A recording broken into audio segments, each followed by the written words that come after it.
Father's far from being a well man's character. Yes, I know. Seeing you for the first time may be something of a shock to him. I think I understand, Doctor. He's been looking forward to your arrival with great eagerness. I hope there'll never be any occasion for you to be separated from him again. Come with me, please.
Hello, everyone, and welcome to the Joy of Pixels podcast for Friday, August 7th, 2020. Man, this year is flying by now. It's crazy. I am glad to be back, glad to be joined once again by the Akko Sambo. Akko, how are you doing? I am currently feeling like the floor is lava. Poor Akko is melting. Yeah, it's a hot one. I hear it's a little warm over there. Yeah. But I will survive. Well, hang in there. I know it's tough. It's only only another month or so until it starts cooling down. Yeah, something like that. I'm not looking forward to that, but hey. Well, it's warm here too, but we are blessed with a wonderful air conditioning, so it feels pretty great for me. That's cheating. Yeah, I use cheat codes. Sorry. I'm not doing that. I'm playing hardcore mode. Well, Akko, I'm glad to have you back. We took a little break last week because I had a special stream that I was doing. So I gave Akko the week off. And glad to have you back today. What have you been up to? What have you been playing? I've played a bunch of things since you didn't want to talk to me. I had time to play a bunch of games, and I don't even know where to start. I have to see what I listed because it's been some time. It's been a hot minute. It's been a hot minute, quite literally a hot minute. So I think we can quickly brush over Mafia 3 since I continued that. Still really enjoying the game. Still think it's fantastic. Definitely has its flaws. Have had a couple of bugs there as well, but overall still very enjoyable. And talking about the heat, I feel like the game, and we talked about that topic a little bit a while ago, but it feels like a very summertime game. Like just the atmosphere of this new Bordeaux / Nolan's feeling with the 60s music and just driving around in the sunshine there. It has a very summertime feeling and is very fitting to play in the summer. So that also works out pretty well. Very cool. So still enjoying it? Still having fun with it? Yeah. Very, very much. I think it's fantastic. Great story. Love the characters. Great voice acting. And yeah, the some of the missions are a little bit repetitive, but I think the gameplay itself, especially with the stealth component, is good enough. So it doesn't feel boring when it's repetitive. It is fun to do those missions still. Having a good time with it. Are you still interested in playing the other ones when they come out? Yes, I am. Especially now getting into that, I kind of want to see what the originals were about, and obviously curious to see how they will then remaster or remake that. And I plan on checking out the game when it comes out. Very cool. Yeah, I think they delayed the remake of 1. I think it was supposed to release this month, but I think it's coming out next month. I think it was supposed to come out like the last week of August, and now it comes like first or second week of September. Well, hopefully they take their time on it, because I think the second one was kind of a mess when it was released, from what I heard. The remaster, anyway. Yeah. Cool. What else have you been playing? I played some more Noida. Have been doing daily. I bought this game, by the way. Have you played it? I booted it up and played for, I don't know, like maybe 5 minutes. I had no idea what I was doing, but it does seem interesting. I mean, all I was doing was just basically shooting stuff, and I noticed that like you can destroy the terrain. That's cool. And I think I just like kept blowing up the terrain, and then I fell down into like a lava pit or something like that and died. And I was like, okay, well, this is interesting. But then I haven't booted it back up again since. Yeah, I still can highly recommend it. Have been doing the daily runs. So the way it works is that the world seed is pretty much the current date that you're playing on. So for today, it would be the seed would be I think 20. No, it would be 08, 07, 2020. That would be the world seed. So everyone who plays on that day and boots up a daily run gets the same world seed and with a slight modification to your starting equipment as well. And I've been doing that now for almost 2 weeks. Luckless joined me in it as well, did a few runs too. Today, we both will release yet another daily run. We do a little bit of friendly competition, see who gets further. And I actually I had a few ones where I got really far, and then the last ones were a little disappointing for me. Kind of hit a wall there, but it's a fun game. It's a fun little game to play every now and then to play on the side. Can highly recommend it. Yeah, I definitely want to try it. I mean, I definitely want to play it and get into it, and really just like kind of sink a few hours into it and check it out. Yeah, and that's very easy once you get over the initial hump to like get into the game. To then like, oh, when you then have the feeling of discovery and like getting discovering something new or finding a cool spell or something, then it's like, oh, I wonder what's behind the next corner and what I can find out in the next run. Yeah, that's neat too. That like you can do a daily run that everybody has the same seed, so you Yeah. can kind of compare and be competitive with that. Yeah, and they are getting close to the to leaving early access, where they will also add a new game mode as well that is currently still locked, but they're working on that. Then there's a hardcore mode. If you finish the game, you can play that one. I don't know why you would do that because it's tough enough. But hey, for the people who like that, that is also there. So there basically then will be 4 game modes. It's the standard mode, the daily runs, the hardcore mode, and then the one that is yet to be revealed. Very cool. What else? Yeah, the next one on the list would be Fall Guys. I played that little game that came out this week and also entered PlayStation Plus. I really want to play week as this. well. So And it was I free can, on PlayStation Plus, right? yes, if you have PlayStation Plus, you can play it for free. You can or buy it for free, so to speak. So, which also ended up crashing all their servers, and they had some Yeah, technical issues.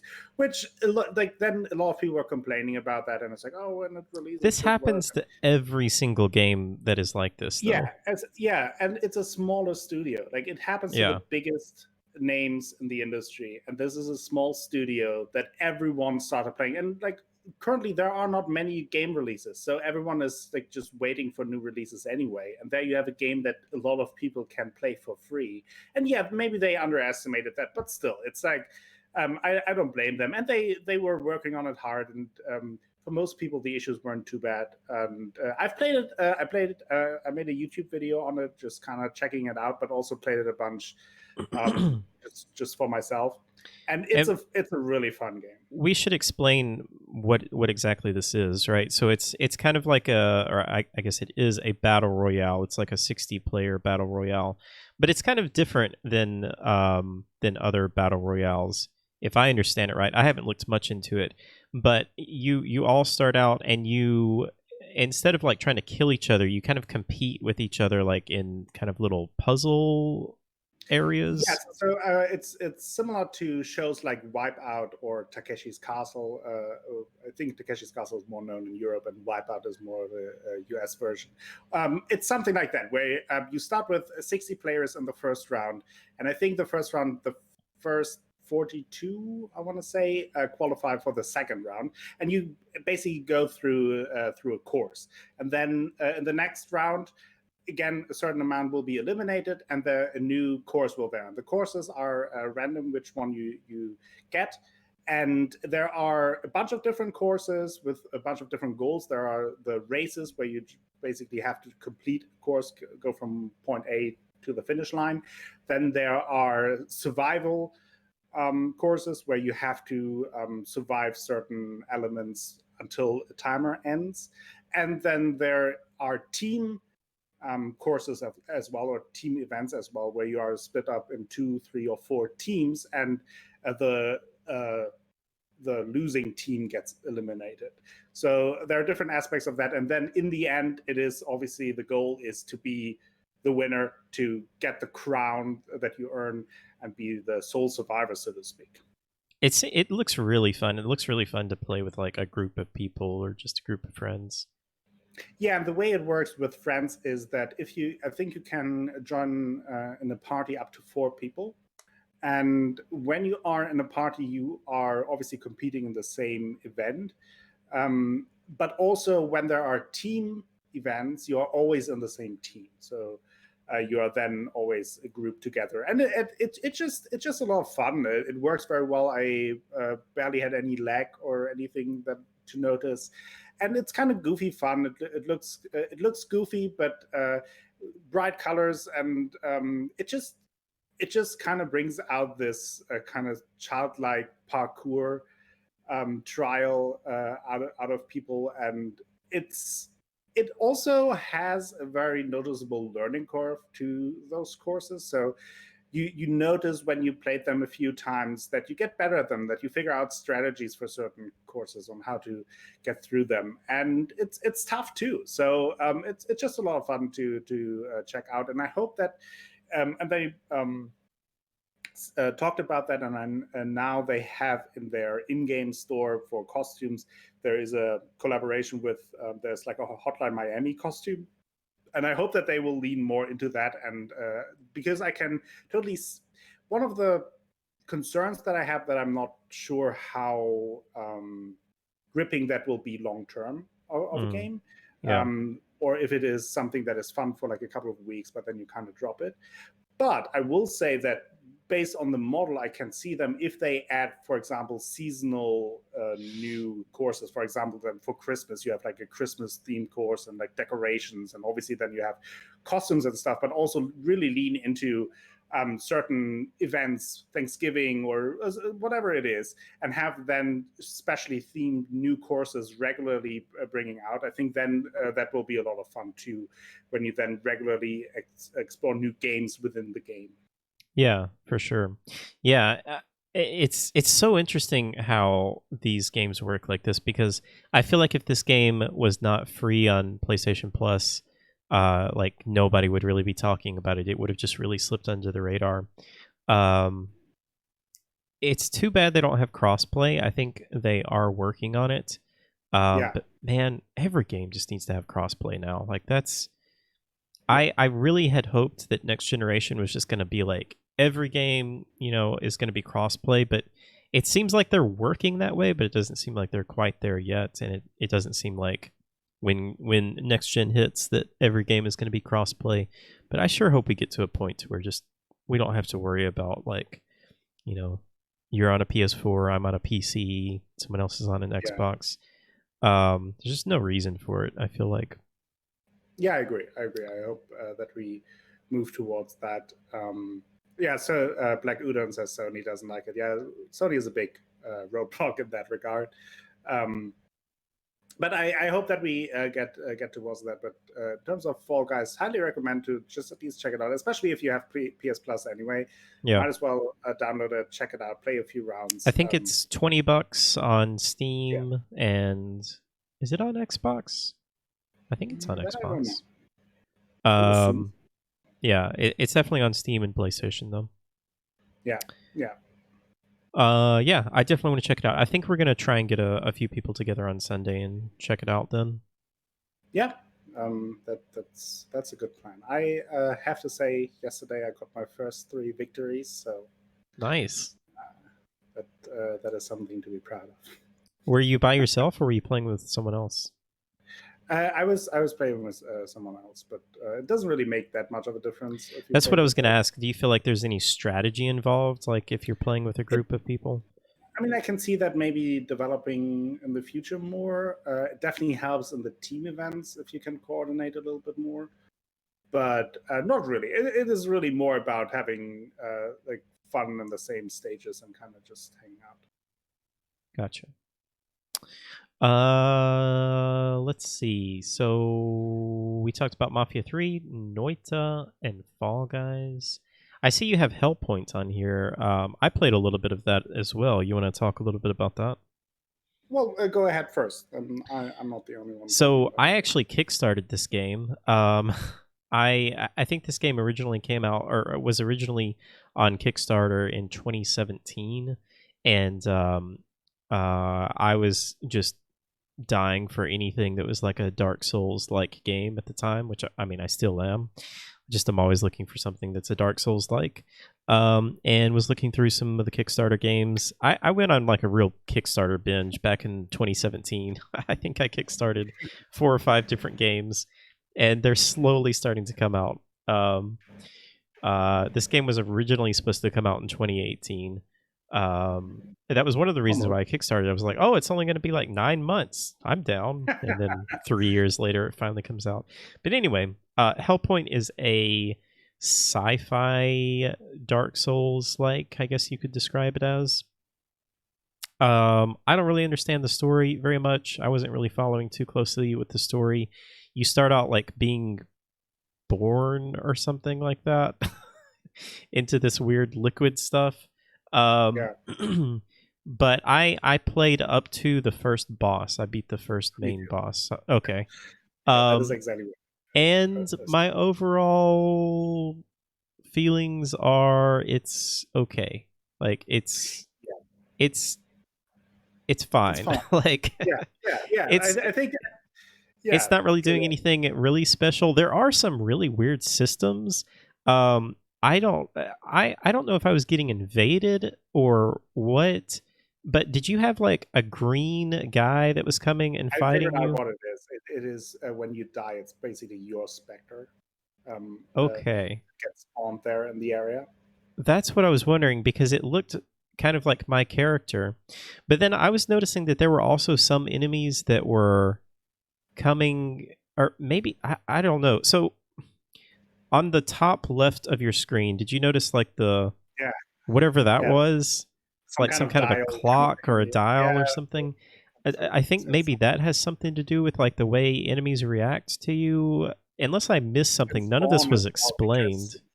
Because I also in the first area there were at some points certain enemies just weren't there. Yeah, just didn't spawn, and then I died again, and then they were back there. So there were definitely there was a change as to when certain enemies spawned and when not, and I don't know how that works either. And I guess we both have to say we just played to the first boss, and really which I mean is maybe like I don't know, maybe like an hour into it.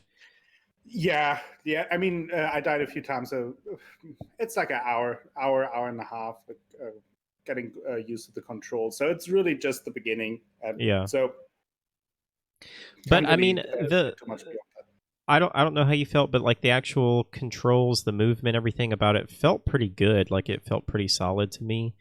But it like I mean it's the very typical Dark Souls like game where you are kind of wandering through corridors and then you're opening up shortcuts and they kind of lead back around to the. And I think that's really it. It's like it's a very direct Dark Souls clone. It's almost like a reskin of a Dark Souls with some space attached, which is not bad. But it also doesn't stand out. I felt kind of like, that is fun, but it's kind of like a knockoff of Dark Souls. So I'd rather play Dark Souls. Like it's kind of like it doesn't do much wrong, but it also doesn't do it as well as the Souls games. So it's kind of like, well, it's nice to spend some time in here, and I didn't feel. I saw some people really criticizing the game. I didn't think that it was bad. I think up until now, or up until I played, it was fine. It had some interesting mechanics, like we talked about. I'm sure we would figure that out more once we continue and really get into it, and that is intriguing. I have to say, I also thought about the whole Spectre thing, that it attacks you. It has both pros and cons to me. On one hand, I think it's a little bit annoying to have a fairly strong enemy kind of hunting you down. But on the other hand, it also prevents you from kind of doing suicide runs as much, Yeah. because you then leave your Spectre in an area where you maybe don't want the Spectre to be. Oh, I was still doing So suicide runs. yeah, but but I thought there were some ideas that definitely were interesting. Yeah. My biggest gripe, and why it didn't really grab me as much as maybe like proper Souls game, or where there was a little bit missed potential, was it the movement and the attacks were kind of missing some weight to it. Just felt a little too smooth, everything, like the Yeah. rolling away, and there was just some weight missing to your movement, to your attacks, that you always have in Dark Souls. Like when you swing a big weapon, like it feels heavy, and like there is some impact going on, whereas this felt more arcadey almost, which kind of took away a little bit from that. I will say, though, I did like the boss fight, because it was kind of the opposite of most, and I pointed that out in the video I made about it, that most games kind of fall into the trap of having bigger, stronger, faster bosses that kind of overwhelm you, and to kind of subvert that expectation by having a boss slowing things down, I thought was very interesting, and a cool mechanic to get used to, and was a fun boss to fight. So I did enjoy that. Yeah, the boss was pretty good. I definitely am interested to know if if the other bosses have interesting mechanics like that. I hope that they do. That there's not really like a gimmick to the boss, but just kind of something unique to each boss. I hope that it's not just all kind of like, well, this one just has more health or something like that. So I'm definitely interested in trying out more. I mean, I'll play pretty much anything that's a Dark Souls like game. But yeah, it didn't really blow me away. I think the level design is just like okay. I think that's one of the things for me that just really sets apart like a Miyazaki designed Dark Souls game. It's just amazing level design, and also the feel of not just the weapons, but just like the combat in general, just the movement, the fluidity of the movement, and the balance of everything is just so.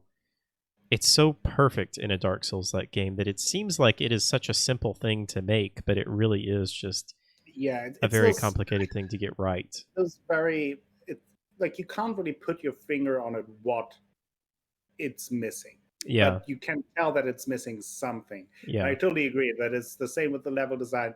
It's fine. Like I couldn't tell you what definitely is wrong with that, or necessarily worse than in like any given area in Dark Souls. But at the same time, I also feel a clear difference. Yeah. And that's kind of, and one thing someone pointed out that one thing they were a little bit concerned about in terms of the gameplay is that the level are kind of samey, or look very samey. It's like a lot of gray and gray. I can see that. I mean, again, early on still, but that would be definitely something they have to look out for, to not have everything kind of look the same. And it's really those small things that add up to not make the game bad, but just make it trail a little bit behind the Souls games. But then again, also should say it's a smaller studio. It's not like your Dark Souls 3 budget. So it's a Kickstarter project. So kudos to them. It's not a bad game in my opinion. It's if you like Souls game, it is worth giving it a shot. It is worth checking out.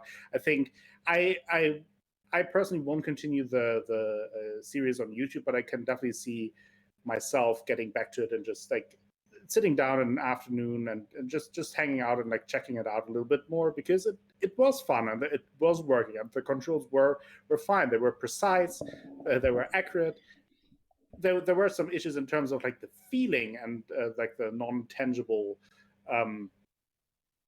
points, but other than that, it's a fine game. It's nothing like I think that you nailed it in the beginning. It's fine. It's okay. And not every game will blow us away. Not every game has to be a game of the year or a game of the generation. but it's fine. Yeah. It's fine. It's fine. Did you check out Mortal Shell at all? Did you see that? Have you been following any of that?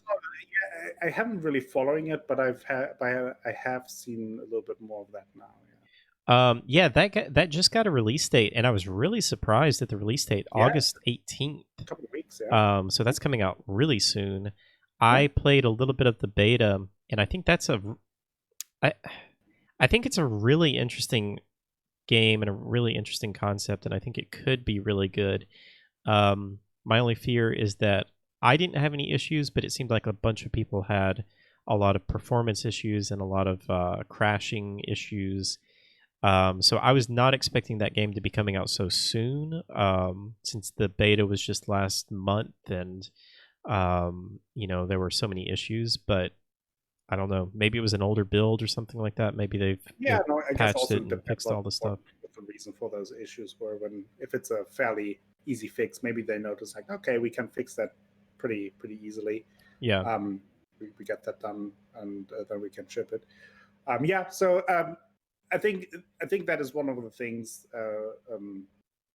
we as gamers have to be a little bit careful when it comes to like betas and stuff, to be too critical about like performance and technical issues, because that is what the beta is for as well, to like find out what doesn't work. Like that's why you do it, to find out what doesn't work, so when you ship it, when you have the release, that it then works. So obviously if they don't fix it until release and then have such a short window between beta and release, then it's like, okay, well, then wait instead. But I hope they fix it, and if it then runs well, I might give it a try as well. Yeah, I'm very interested in trying it out. I mean, like I said, I will try just about anything that's a Dark Souls like game. I think it's only $30 too. Not positive. It may be like $35 or $40, but I know it's not a full priced game, so that always kind of plays into my expectations as well. What does Hellpoint cost? Just $34.99 for US. It's €29.99. Okay. Let's see. And I guess I will say, for that money, it's fine. Like it's not especially since you're not paying the full price. It's exactly that. It's a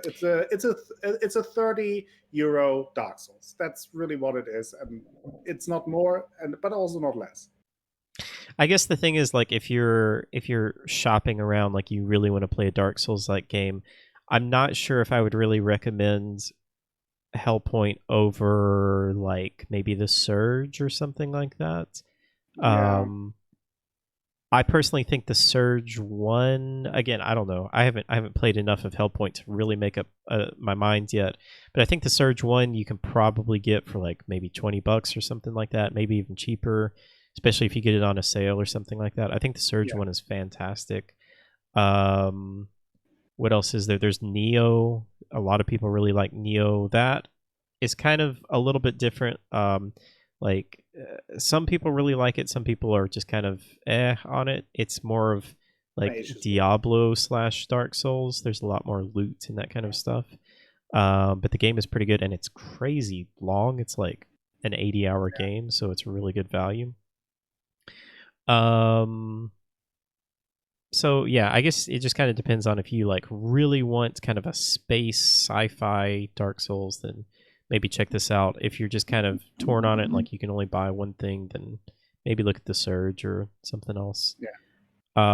Speaking of the Surge, though, especially like with Hellpoint, like if you want to wait a couple of months and then grab it on a discount, and I'm sure it'll be perfect for that. Yeah, wait for the fall / autumn Steam sale. It'll probably be half off or something like that. Well, yeah, sticking with Dark Souls like games and the Surge, I guess I'll just go ahead and mention that I finished the Surge 2 finally. It only took me a year. But yeah, I have very mixed feelings on that game. So I loved the Surge 1. A lot of people seem to like Surge 2 better. I think I like the Surge 1 better. I felt like the Surge 1 was a little bit more concise and while it was a little bit more restricted, it was a little bit more closed environments. I just felt like the level design was a little bit better. The Surge 2 is just kind of a mess to me when it comes to the actual levels. I got so lost so many times because there's so many areas that look so similar, and you have to go through the environments like multiple times because it's got some kind of Metroidvania aspects to it, to where like you can't get to certain areas until you get certain abilities. There's like these zip lines that you can't access until you get like a force hook, they call it, or something like that. And so you'll see these things like all throughout the environment, and then you'll have to come back once you get that, and then you'll be able to get access to new environments. And there's so many different branching paths, like from the, it's not a bonfire, but it's the equivalent of a bonfire. It's like a I can't even remember what they call it. It's a thing that you like hook your suit up to get new modifications, but it's essentially the bonfire. There may be like 6 different routes that you can go from the one area, and trying to remember like where to go and what you need to do. They really need either a map in that game or just like I don't know, just like a directional arrow just to kind of point you in the direction that you need to go. But I enjoyed it for the most part. I'm glad that I finished it. It's a very long game. I thought multiple times, I was like, okay, this is probably the last boss. And then there were like 4 or 5 other bosses after that, or maybe even like 3 or 4 different areas after that. There's definitely a lot of content to it. The combat and the controls and the gameplay is all really solid. Like if you played the first one and you liked the first one, I think you're definitely going to enjoy this one. I think I just liked the first one a little bit better. Maybe it's like a little bit of nostalgia at this point, which I know the Surge only came out like 4 or 5 years ago, but that again was kind of at a point to where there weren't a whole lot of Souls-like games, and so I was really looking forward to that one and really went into that one excited about it. And then I went into the Surge 2 excited about it because I loved the first one so much. And then it kind of just like fell off really quickly because I was like, man, I just don't know where to go. And the balance of the game is also a little weird. Like every time you beat a boss, I feel like the game just gets incredibly difficult. So like you have different leveled enemies, and I think the highest level on your first playthrough is going to be about level 9, maybe a level 10 enemy. And so typically like after a boss, all of the enemies will go up 1 level. And unless you have like really been careful about collecting enough armor points and everything like that to upgrade your armor and your weapons and everything like that, it can be really difficult just going from like level 7 to level 8. So there were a lot of times to where like I would go to a new area and just be destroyed, and this was like after feeling super powerful in the previous area. And so you would just have to slowly make your way through it, and that can be a good thing, but I think it was just a little too much of a increase in difficulty. So yeah, I think I would really only recommend the Surge if you really liked the first game and you really want another game that is kind of in the same vein. I mean, it does have some really cool things about it. I've always thought it's really cool how the Surge handles upgrades to where you like literally cut the upgrade off of the enemy that you want to get. If you want an arm piece or a leg piece or a head piece, you literally like target that part and cut it off. I think that's the best thing that it has going for it. Like everything else is just okay.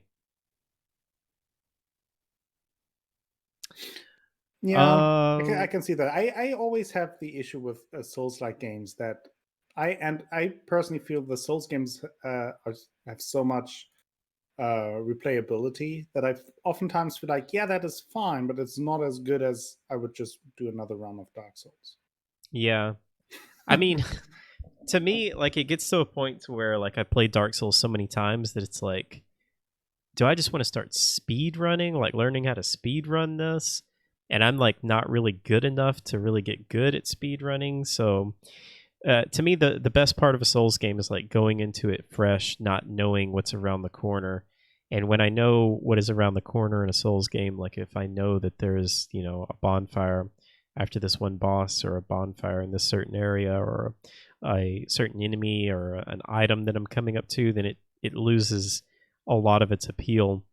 Doesn't mean that I'm not going to replay Dark Souls 500 more times, but there's definitely something about like playing one of these games for the first time and just kind of having that sense of discovery and just, you know, enjoying the finding or just the discovery of finding new items and new enemies and new areas. Yeah. I will say there's a mod that I really want to try out for Dark Souls. I've really been wanting to replay Dark Souls 1 for a while, and there's a mod called Daughters of Ash, I think is what it's called. And there's a few of these mods that are already out there that are like a randomizer mod for Dark Souls. And I think those are interesting, but a lot of times in my experience, like they just kind of mix up the items to where things don't make any sense, and like sometimes they'll even break the game to where like, you know, you'll need a key to get through a certain door or something like that, but the way it randomizes it puts the key like in an impossible place that you can't get. But this mod doesn't really randomize things, but it switches up a lot of the item placements and enemy placements, and it even adds in new enemies, new bosses, new areas, and is supposed to all kind of make it make sense a little bit more than just a standard randomizer. So I've been wanting to check that out for a while. I think I might try that out. Yeah, that's interesting. I think for me, one issue is that I do like the exploration, but I feel like I maybe don't have the patience to learn a new system of games. Like I'm by now I'm familiar with how Dark Souls work, and like even though obviously Bloodborne and Sekiro are very much different, like there is a certain similarity in how things work. And I feel like when I have other Souls-like games, I just don't have the patience to go through the learning curve once again, to go through all the frustration of learning the timing, the speed of enemies, the speed of your attacks. And you have that to a degree in different Souls games as well, but there is just the like you get it quicker because you are familiar with the same developer, I guess. So there is some sort of similarity. But when I then play I had the issue with Hellpoint as well. Like there, like I could see that if I put 5 more hours into it, then I would breeze through some of the early enemies, the bigger ones. But I just didn't feel like I wanted to do that anymore. Like I feel like I did that with Dark Souls. I put in my gamer cred there. I earned it. I put so much hours into it, and it always takes a while in a new Souls game as well. I had the same in Dark Souls 3. I thought in the beginning I really struggled there. I even struggled way more in Sekiro in the beginning because there the difference is even bigger. But still, like I know that I get that over that hump quicker than if it's a new IP from a different developer, and I just don't have the patience for that. Yeah, fair enough. That's what I love about the games though, is like just learning the new systems, learning the new timings, the new enemies, just how everything plays out. As long as it's good. Like there are just some games that like they just don't feel good no matter what, even when you learn the timings and everything like that. But if a game feels good to play, which I think the Surge does, then for me it's like absolutely worth it. But I totally understand where you're coming from as well. But yeah, that was the Surge 2. Let's see. You want to throw out some other games you've been playing?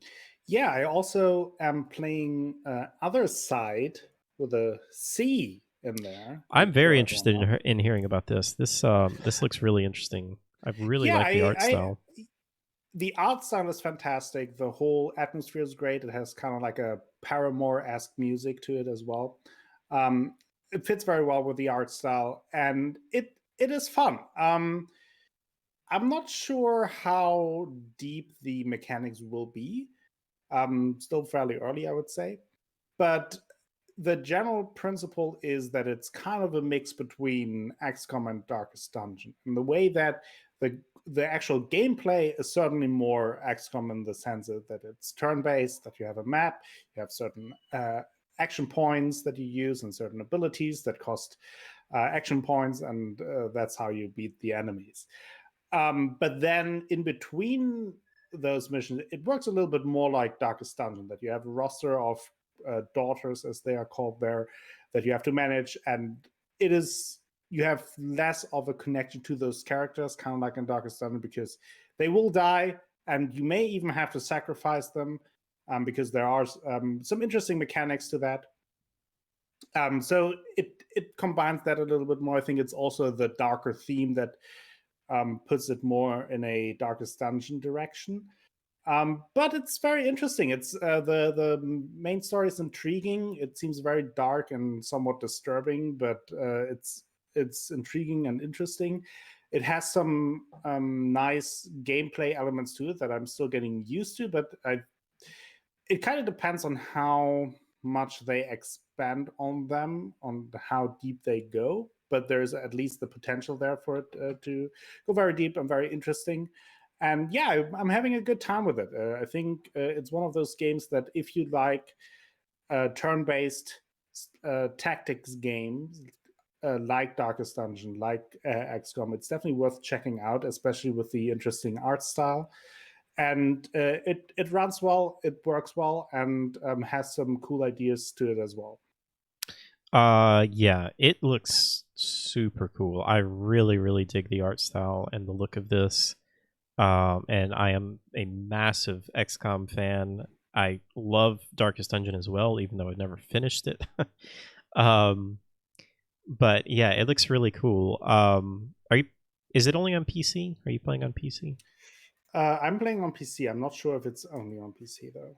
Okay. And I can see that it might have the same issue as Darkest Dungeon, that actually finishing it might be another thing than playing it a bunch.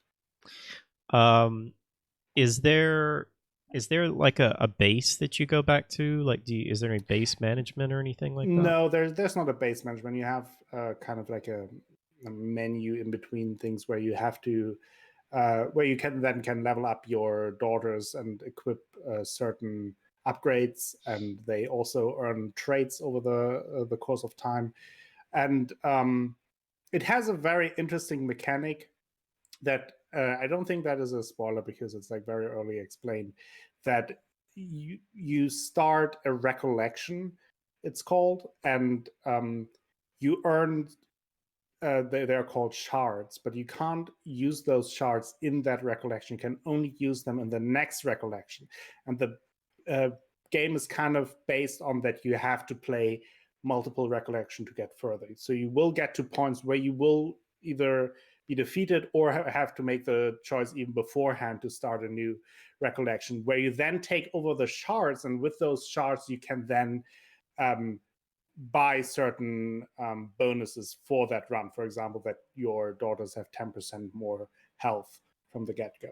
So it kind of based on like kind of multiple playthroughs, but it's not really playthroughs. It's like I don't want to get too far into that because it's also kind of connected to the story as how the mechanic works. And I am not fully understanding it yet either. I'm still figuring things out myself. But that is a key part that you have to kind of manage through multiple cycles, if you will.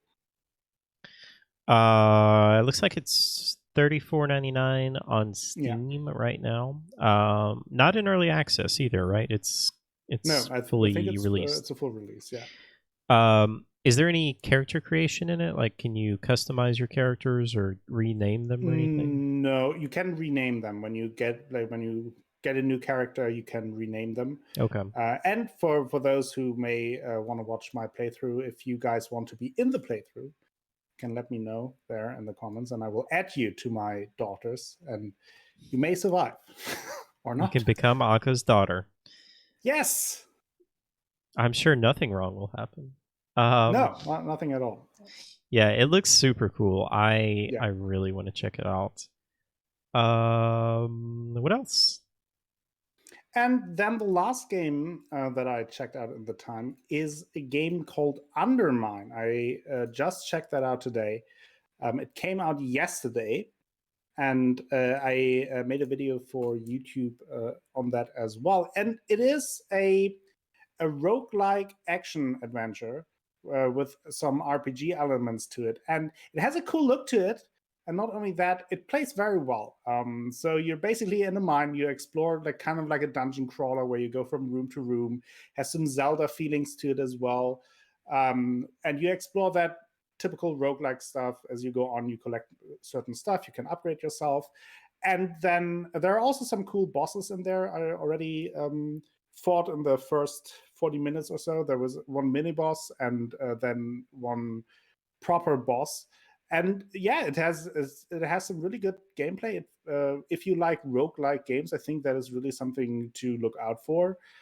Has some cool music to it, the typical stuff. And when you die, you come back as a new character and only carry over certain items after death, and then you go back into the mine, which is also a cool little element. So you die and you do keep like some of your upgrades? Some of your upgrades, yes. Then also a certain amount of gold, which then will depend if you further upgrade, the more you can keep. But the gold and then certain other upgrade items and artifacts, and there's a bunch to it. I only scratched the surface there, obviously, but I think especially for people who really like roguelike kind of action adventures, this has some Moonlight feeling as well. So yeah, it's worth checking out in that vein. I don't think it's a terribly expensive game either, so maybe worth giving it a shot or at least checking out if it's something for you. Did you ever play Rogue Legacy? No, I did not. Do you know about it? No. I think it was one of the early roguelites, I guess.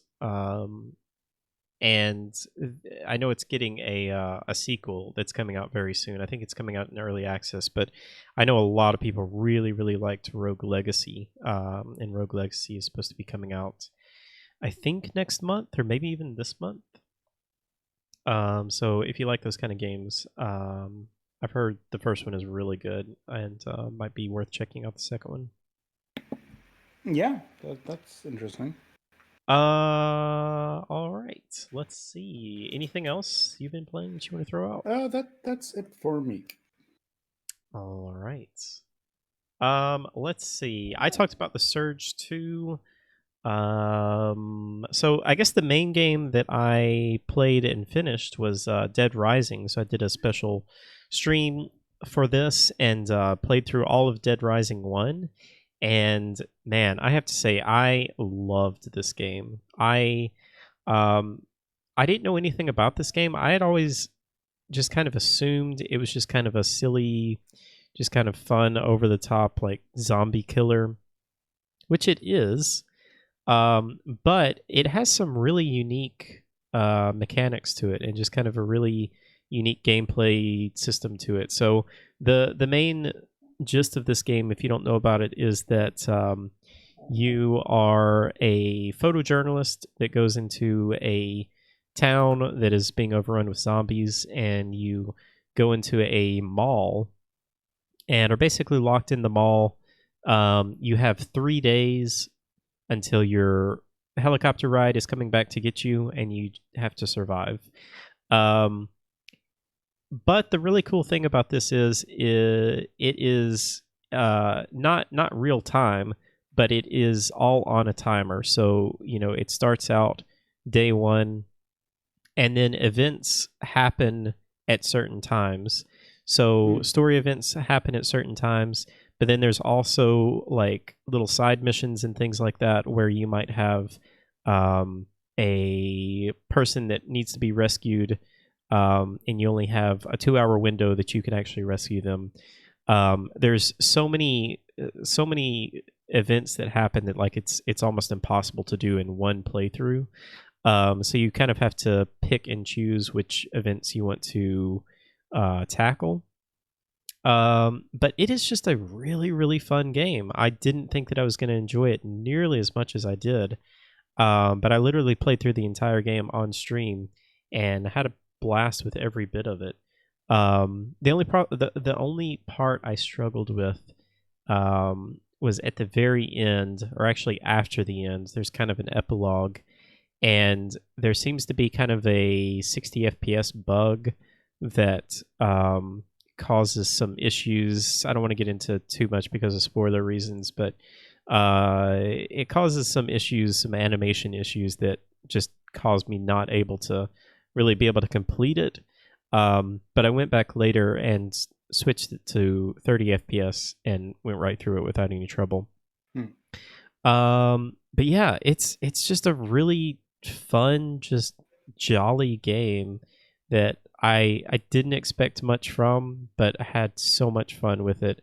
The story is silly and over the top. It literally feels like a Resident Evil type story where there's just this huge corporation behind things that's happening, and there's like straight up like umbrella corporation type army guys that are coming in at one point, and I was like, these guys are straight from Resident Evil. But yeah, I had a really fun time with it, and like I said, I was not expecting to really get much out of this, but if you like these kinds of games and have never played it and just think that it's like just a fun, silly zombie killing game, then again, it is that, but it is also way more than that, and it's really worth playing. Interesting. So do you plan on playing? There are more games out there, right? Like there are. So Dead there's Risings out there? Yeah, I think there's 4 Dead Rising games. My understanding is that 2 is pretty good, but then I think 3 and 4 kind of went downhill after the second one.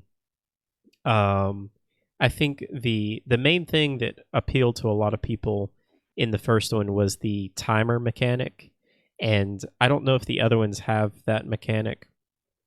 And they are more just about like, just killing as many zombies as you can, whereas the first one is really about really just surviving till the end, and following the story as best as you can. I should say the first one has, I think they call them cases, and so like the first day, you have to be in certain areas. Again, you're following this timer. You have to be in certain areas to complete certain cases, which are story elements to the game. And you can totally miss these. And if you do miss them, then like you can keep playing the game, but you can no longer like finish the actual story.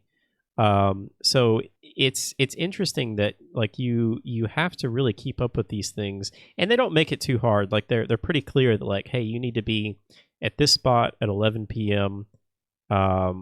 And then you have a little bit of leeway, like you may have 30 minutes to an hour or so to get there. But if you do miss those, then like it's game over basically, unless you just want to, just play and just kill zombies and everything like that. I think I would struggle with that. I think I'm not good with those kind of timers. They stress me out in games. I totally understand. I feel like I couldn't focus on the story and on what I'm doing because I would be too anxious of missing good things and important things and fun things. I'd much rather take all my time and like waste a lot of time, but also kind of be able to just explore very thoroughly where I want and then skip other things where I'm not interested in. That's totally understandable, and I am usually the same way. I hate timers. It's one of the it really gave me some trouble in Majora's Mask. But with this game, I feel like it's much better balanced. I feel like I really didn't have any issues with the timers or getting to certain areas at certain times. Um, it's more about just kind of moving the story along.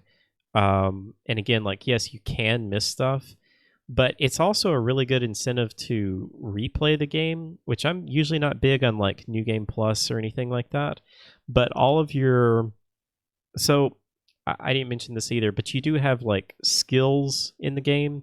You start out with just kind of very basic skills, not really being able to do much, but just kind of walk. You can't even really run, but you walk, I guess, kind of a brisk walk, and then you can I should mention this too. You can pick up like pretty much anything in the mall to use as a weapon. So like you can pick up a bench, you can pick up a chair, you can pick up a golf club, just anything that you find you can use as a weapon. And the more zombies you kill, you get points for killing the zombies and completing story missions and rescuing survivors and things like that. And then as you level up, you get more health, you move faster. You also get some skills such as being able to like run up and jump kick a zombie, or like jump on top of a zombie crowd and walk around on the crowd. Little things like that. So it's got a really good progression system in it. And all of that carries over into a second playthrough, or third, fourth playthrough, whatever. So yeah, there were a bunch of areas that I missed in the mall, or I just like didn't really get a good chance to explore very well in the mall. And I would have liked to have just, spent a bunch of time just exploring that one area. But it's really cool that like you can go back through, and now like I know what's going to happen. I know where I need to be and what I need to do. So I can just like really take my time and explore this area and find all kinds of little secrets and things like that. Yeah.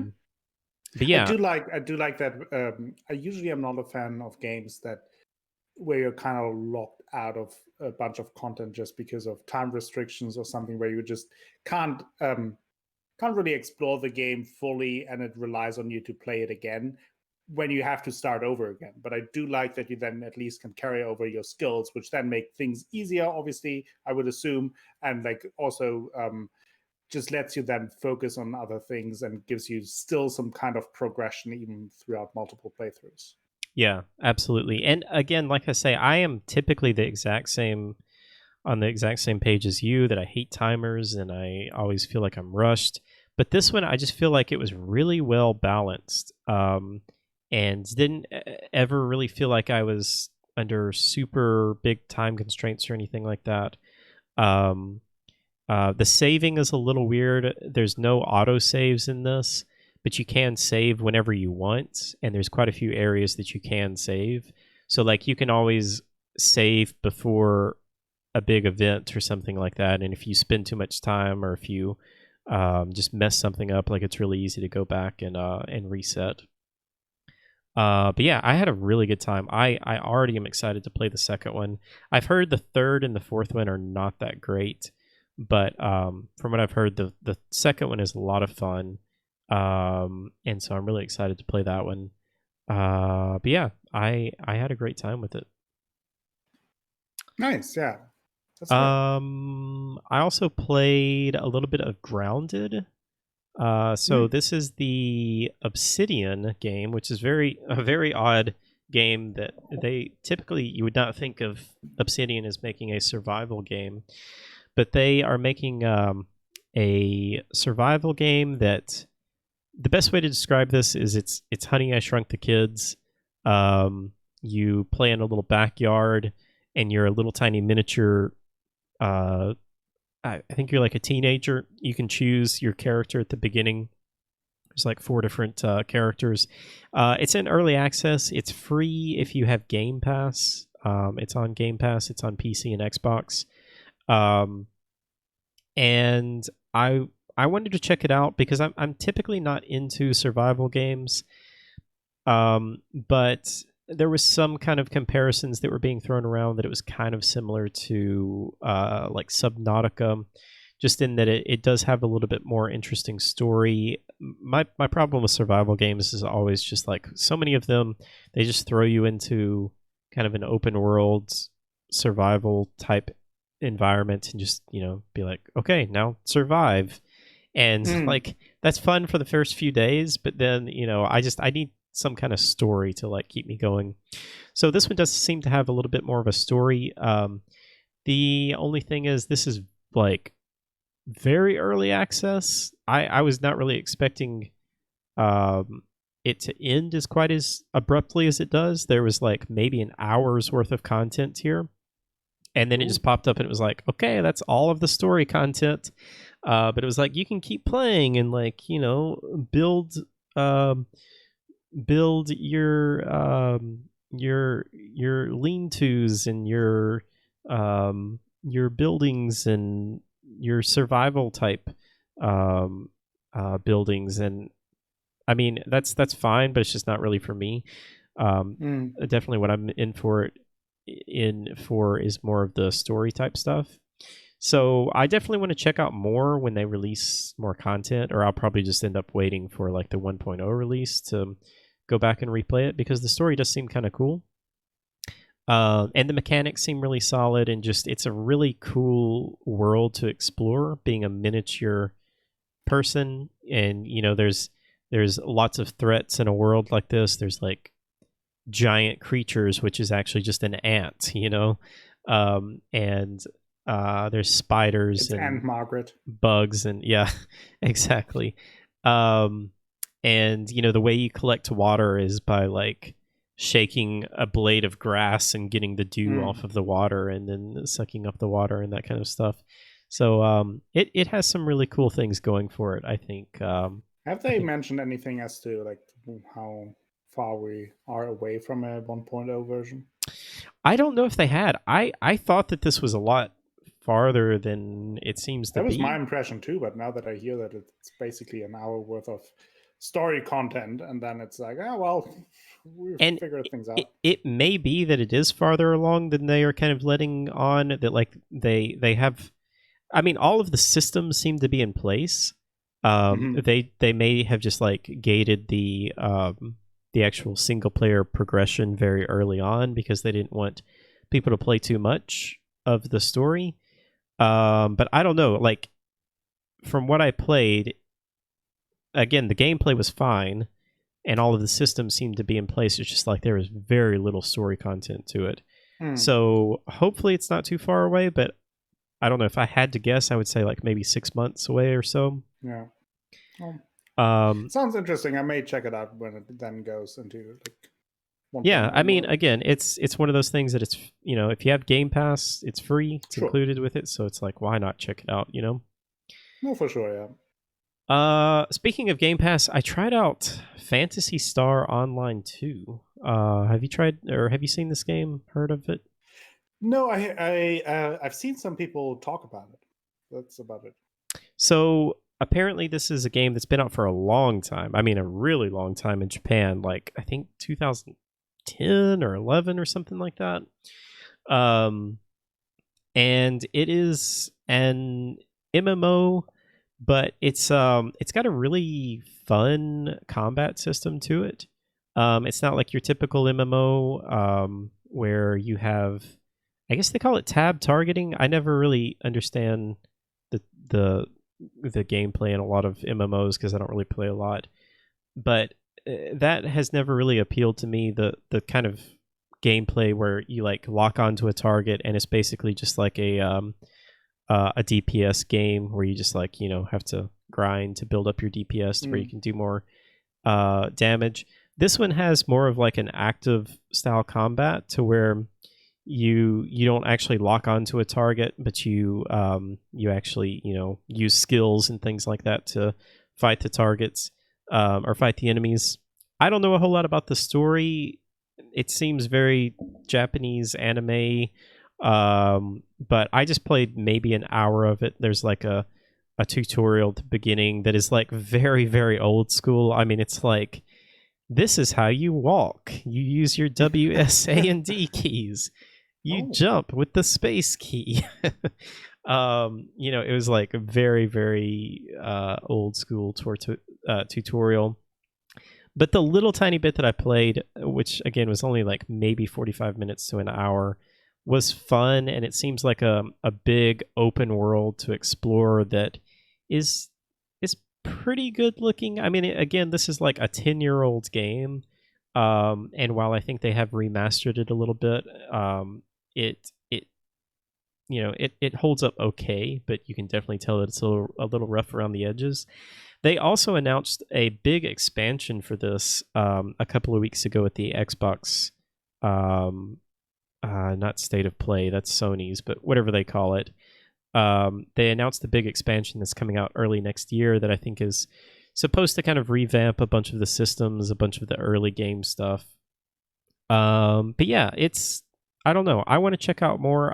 It's free to play. I should mention it's completely free. You can get this on Steam as well now.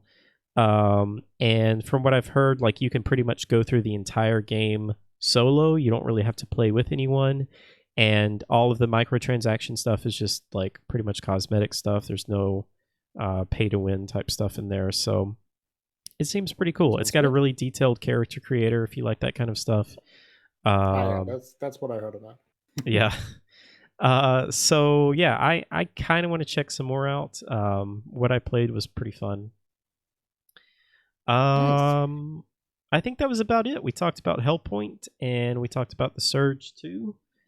And those are the only other games that I really played.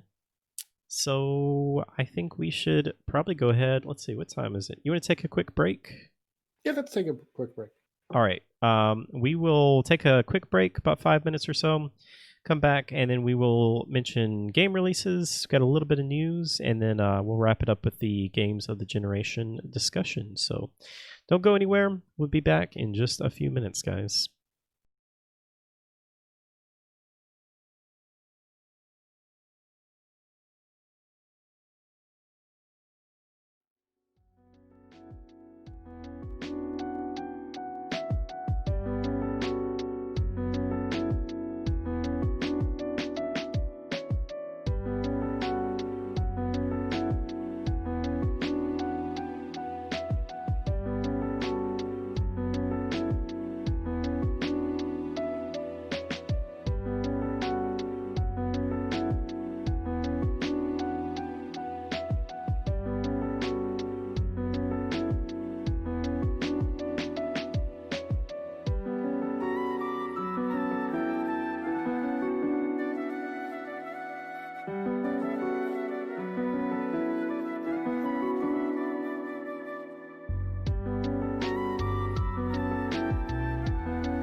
And we are back.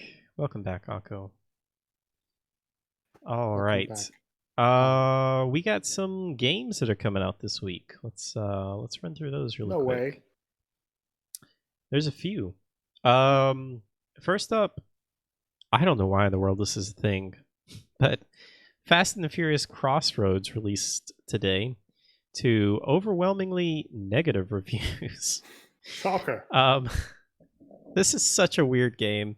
I was just gonna mention this really quickly because this game was the last game that they showed at the Game Awards last year.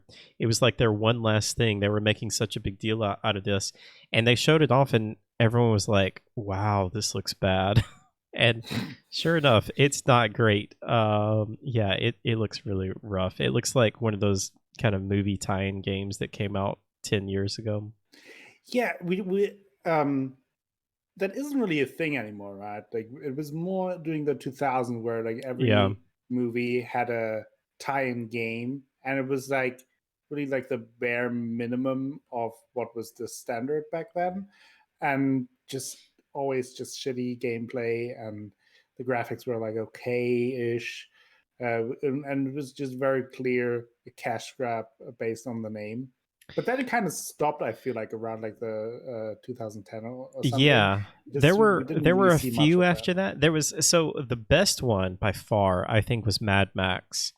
Mad Max came out in 2015, I think it was. Actually, I didn't mention this in games we were playing, but I booted that game up and I was playing just a little tiny bit of it because I got a new monitor. You should. I got a new monitor and I just like been just randomly checking out older games, see how they looked. And first of all, that game is stunning. It is beautiful looking. And the story itself is not like anything amazing, but the gameplay is rock solid. It is super, super fun. It's a giant open world to explore. Beautiful game.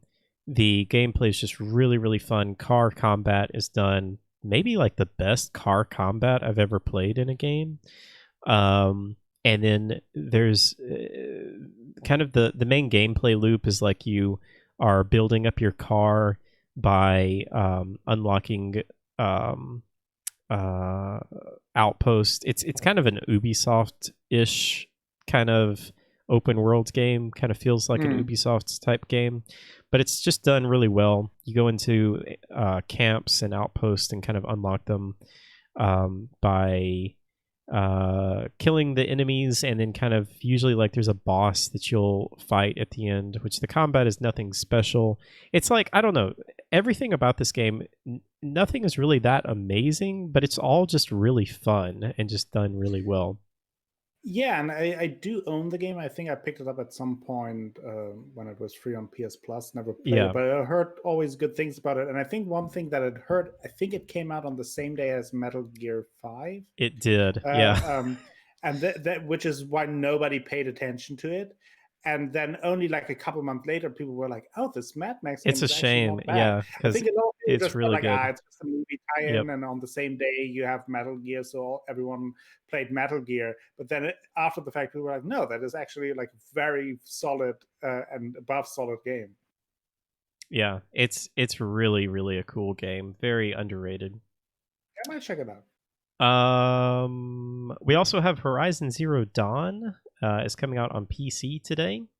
I've heard the port for that game is not so great, unfortunately. A little janky, I heard, yeah. Yeah, there was a bunch of talks about a day one patch, so all of the reviews were playing it without the day one patch, so they might have fixed some issues. I really hope they did, because that's a fantastic game that deserves a really good port.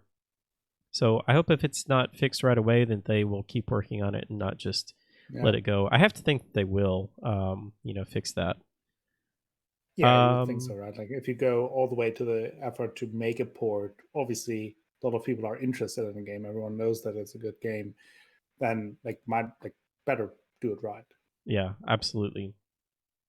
And Death Stranding was the same engine and came out on PC, and it was like really, really a great port. So Yeah. Anyway, moving on, we have Inertial Drift for PC, PS4, Xbox One, and Switch. Also comes out today. Also coming out today is it wrong to pick up girls in a dungeon? Oh, I don't know. Play it to find out. I guess. I guess. Do you have to play it to find out? That comes out for PC, PS4, and Switch. August 12th, we have Pop-Up Dungeon for PC. Is that already the sequel to Is It Wrong to Pick Up Girls in a Dungeon? Maybe so. Coming out August 13th, we have a Total War Saga Troy. This game is going to be completely free for 24 hours. If you claim it on Epic Game Store, it will be free to keep. Kind of crazy because those games are usually pretty popular and usually are full price $60 games that don't go on sale for quite a while. Yeah, I definitely want to check that. I never played a Total War game, but always was interested in it, but they were too expensive to just check them out, so I might do it with that one and find out who Troy is. You can't get much better than free. True. Let's see. Also on August 13th, we have Kill It With Fire on PC.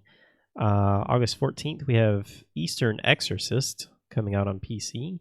And then also on August 14th, we have UFC 4 for PS4, Xbox One. You play UFC, don't you? Yeah, I was going to say. Exactly. Lactus and I probably will check that out. We talked about it, that we want to do that. So, do you know anything about what is supposed to be new in this one? Is there anything exciting? I mean, it's like every sports game, the changes are incremental. It's just like the roster. Well, so I think the good thing here is that there are more years in between the games than just every FIFA has for a new season, a new game. So I think that it's like 3 or 4 years since UFC 3. Okay. So obviously then a roster update is part of it, but I think they also changed the mechanics. They expanded the career mode quite a bit, as far as I could tell. Added a little bit of that. Also added, I think, the feature that you now not only have the standard UFC octagon you can find in, but I think also like in a ring and different locations, which might make it a little more different. So there are some differences to it, but I'm not quite sure as to how much has changed. So I will have to figure that out probably with Luckless. Cool. Sounds good. All right, let's see. Let's move on to a couple of announcements, a couple of game announcements, a little bit of news. So Sony held a State of Play for yesterday, and did you get a chance to watch any of this or check out any of the announcements? No, I was working. So let's we'll go through everything quickly and just kind of mention a couple of highlights from it. Let's see. Let me pull this up. So they started out with talking a little bit about the new Crash Bandicoot 4. It's about time. I have never played a Crash Bandicoot game, but I know a lot of people are very excited about this. It looks pretty good. I have to say, I didn't really know what to expect because, again, I haven't played any of these. I don't think I will really enjoy it because I'm not really great at platformers, but it kind of makes me want to play it. It looks really cool. They have a new mode that they're adding into it as well that is kind of their take on a mirror mode, they said. That it changes the colors. It like adds a lot of filters to the game and just kind of gives it a little bit more replay value. But it looks pretty fun. They had a little bit of news about Hitman 3.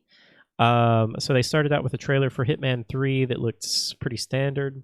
And then all of a sudden they went to first-person mode, and it said VR support is coming for not just Hitman 3, but all 3 of the Hitman games. They're going to go backwards and probably not really remake them, but I guess allow VR for the Hitman 1 and 2, as well as Hitman 3.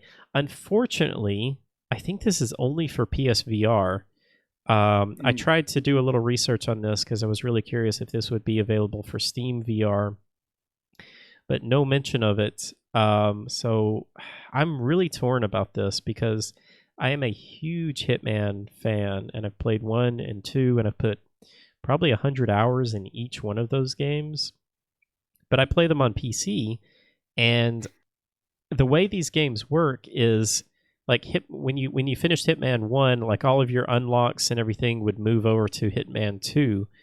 And so I don't want to buy this on PS4, even though like I would be okay with playing it on PS4, but I don't want to buy it because all of my stuff's not going to transfer.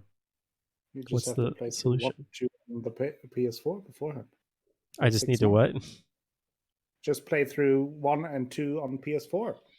Well, it's possible. I might do that. The other thing that's weird though is they just announced this for PSVR, and like I'm assuming that this is coming to PS5, but like we don't know anything about how PSVR is going to work on PS5. They've said that it will be compatible, like the current version of PSVR, but there's no mention on like how it works, if it's just going to literally just be plug and play. I don't know. Sony and Microsoft are both just killing me as far as this drip feeding us information. Just have to wait. How long can I wait though? It's going to be like we were joking about this in Discord that they're going to just not even announce a price, and you just like pre-order it, and you just it's just going to be a surprise. Just shows up on your credit card statement. It's like, oh, this cost $900. Well, at least I got one. So they also announced, this was a very surprising announcement. They announced Braid Anniversary Edition coming to PS4 and PS5. Braid was originally a very beloved Xbox only title. I mean, it came out on Windows as well, but I think it was like an Xbox Live arcade game that was very well treasured by a lot of people. It's kind of like a 2D puzzle platformer game that had some really interesting mechanics to it. I think there was like a time rewind mechanic. I never played it, but I'm kind of interested in playing it. Maybe I'll check it out now. I think this is coming to Windows as well, coming to Steam. But they've updated the graphics, the resolution a little bit. They also showed off a game that was announced earlier. I think it was announced earlier this year, called Genshin Impact. And the best way I think I could describe this is kind of like a anime Zelda Breath of the Wild game. It looks very much like Breath of the Wild as far as the world and environment, but it's like very heavy anime characters. The weird thing about this game, I don't think they mentioned this on the stream, but I was looking more into this, and apparently it's going to be free to play, and that just like immediately kind of turned me off, because I thought that this was going to be like a single player game, and maybe it still is, but it's very unclear like why it's free to play and what their monetization strategy is going to be. So I'm now assuming this is going to be more of like a multiplayer, or maybe like a co-op MMO or something like that you grind for loot or something. I don't know. I was kind of disappointed to find that out. They also, let's see, they showed off a trailer for Aeon Must Die. They showed a cyberpunk world of Anno Mutation. Mutation. I don't know how you say that. This was a cool looking game. It was kind of a 2D cyberpunkish looking game, but it also kind of shifted perspective, and it looked like some areas were 3D as well. They showed off some more of Bug Snacks, which I have no idea what this game is. I'm still so confused on what Bug Snacks is. No idea. It doesn't look fun to me. It looks just way too silly and over the top. They showed off Vader Immortal, which is a Star Wars VR game coming to PSVR.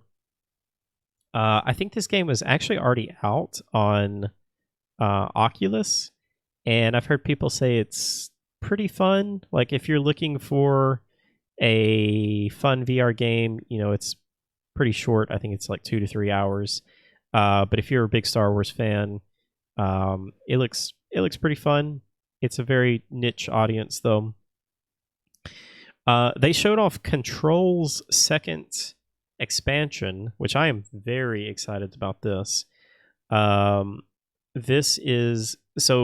Control was a fantastic game that came out last year, Remedy game. Really, really cool game. And they had 2 expansions that were planned. The first one came out earlier this year, and I heard it was pretty good. I didn't play it myself because I kind of wanted to wait for the second expansion. And I think I'm going to just replay Control and then just play the DLC as well, because I've been wanting to replay that game. But this one apparently is going to tie in Alan Wake, which is a little weird. But that is weird. That's apparently, kind of how that feels. So I mean, this is kind of spoilers for Control, but like, this is clearly in the trailer for this expansion. But in Control, there are like a bunch of nods to Alan Wake, and it like appears that that Alan Wake is in the same universe as in Control. Like, you even find some. I think you find the flashlight from Alan Wake in Control, and like, there's a little bit of lore delving into that. And so, yeah, they're going to tie that into this expansion, which I am super into. That just sounds really, really cool. Does that mean that there is chance for the long-awaited Alan Wake sequel in the future? I don't know. I don't know if I would want an Alan Wake 2. I think Alan Wake was really cool, especially at the time when it came out. He has to go with the time, and now he's Alan Woke. Alan too woke, too time. Yeah, I think I would much prefer like a sequel to Control, and maybe they just like incorporate more of the Alan Wake lore into it. I really, really like what they're doing with Control, though. Did you play Control? No, I want to play it at some point. So it's really, really good. I heard that there were some pretty big issues on PS4, which I'm assuming you will probably play it on if you do play it. Yeah. But I think for the most part the issues were fixed. But man, it's a good game. It's a really fun game. It's a crazy good looking game. It has some of the most interesting, I guess, physics in a game. Like, you can literally go into a room with a desk, like a wooden desk, and like shoot down the middle of the desk, and it will like break in half, like the way it should break. Like, you can like shoot through a wall, and like it'll break exactly where you shoot. It's unbelievable how good the physics are in that game, and just how fun the gameplay is. They showed off Auto Chess, which I think is the was it Battle Chess? Was that the name of the Battle Chess game that was really big on Steam? That was a Dota 2 mod, I think. I don't know if you followed this at all, or if you know about this, because it was mainly a PC thing. I think it was called Battle Chess. I could be wrong. That doesn't sound right. But this was a mod that blew up on Steam, and it was a mod for Dota 2, and the creator then left to make his own game, and now they're selling this game, which is just called Auto Chess. It doesn't look very fun at all. I don't really know why it's popular, but a lot of people seem to like this. But yeah, it's launching on the PlayStation 4 on October 4th. They showed off a kind of a cool looking puzzle game called The Pedestrian that's coming in January 2021. It's kind of a puzzle game that looks like, I don't know if I'm sure you guys have like an equivalent to this in Europe, but we have like the pedestrian walking sign that's like the the guy standing sideways, on the white sign, and he's a black silhouette, and you know what I'm talking about. Yeah. So this kind of has that art style, but like it takes that person and puts them in a series of signs that look like they are puzzles, and then he has to like escape the sign and then like move to another sign, and then the perspective like shifts from this sign all the way to another sign. It was kind of a cool looking puzzle game. I'm not really into puzzle games, but if you like those, then it looks pretty fun. Nice. I want to mention too, I thought this was a little weird. They were showing a lot of these games that were coming out like next year, but they were only saying it was for the PlayStation 4. And it was like, why would they say PlayStation 4 and not PS4 and PS5? But it's like Sony is just so against cross-gen, it seems like. But at the same time, they've already said that like almost all of the PS4 games are going to work on the PS5. So why not just say this is a PS5 game as well? Very strange branding, I feel like. I guess maybe the reasoning behind it would be that if you now show footage of some of these games that is based on PS4 footage, that you don't want to get into a territory where people are like, oh, this is supposed to be next gen. This doesn't look great. But yeah, I mean, I get that. But I don't know. I think a lot of the games that they've shown for the PS5 just look like they could be PS4 games as well. So I don't know. It's weird branding, I feel like. They showed off a game from Focus Interactive called Hood, Outlaws, and Legends. This game, I don't know. It was really hard to tell what it was. It was just a cinematic trailer. I don't think there was really any gameplay in it. It looks like it could be interesting, but then they started showing like there were 4 players to this, and I was like, oh, this is a co-op game. So it's graphically pretty interesting, but it looks like it's just going to be kind of like a 3 or 4 player co-op game. If you like those kind of games, cool. Maybe this will be for you. Not really for me though. They showed off Tim, which is the Pokemon-like game that was released earlier this year on Steam. It's coming to the PS5 in 2021. I've heard very mixed things about that. You're a big Pokemon fan. Have you heard about Tim or checked it out at all? I watched a little bit, and yeah, kind of the same, a little bit mixed. Some people really like it, others really don't. But yeah, it's an interesting concept. I think it's just interesting because it's like so many people seem to want Nintendo to do something else with Pokemon, and it seems like they just kind of keep making the same game over and over. And it seems like Tim is not only bringing this to new platforms, but it seems like they are kind of trying to innovate and maybe do something a little bit different.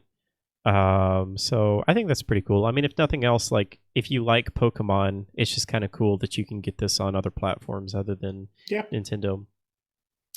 And then they went into a little bit more of a deep dive on Godfall. So Godfall is their what they call looter slasher. This was, I think, the first official PS5 game that was announced last year. And I am really torn on this. So I was glad that they did actually show a little bit more of the gameplay. They kind of explained a little bit more about what was going on.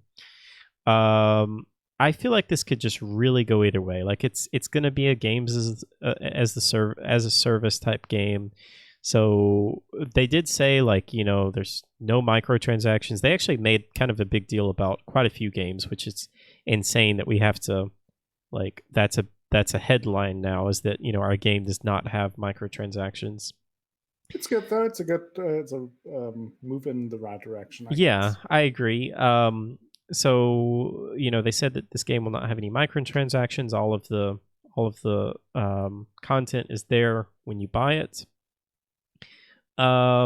And I think it looks like it could be pretty fun, actually. I feel like this game is really just going to be one of those games that you have to play to figure out if it's good or not, or you need to like at least wait Yeah. for someone else to play to figure out if it's good. It looks like it could be really fun.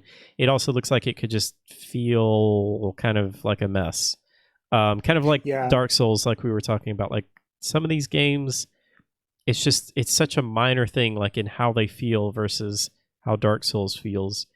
But it looks pretty fun. Like there's 5 or 6 different classes. Each class you have like there's one with daggers, dual daggers that's really fast. There's one that has like a one-handed sword and a shield.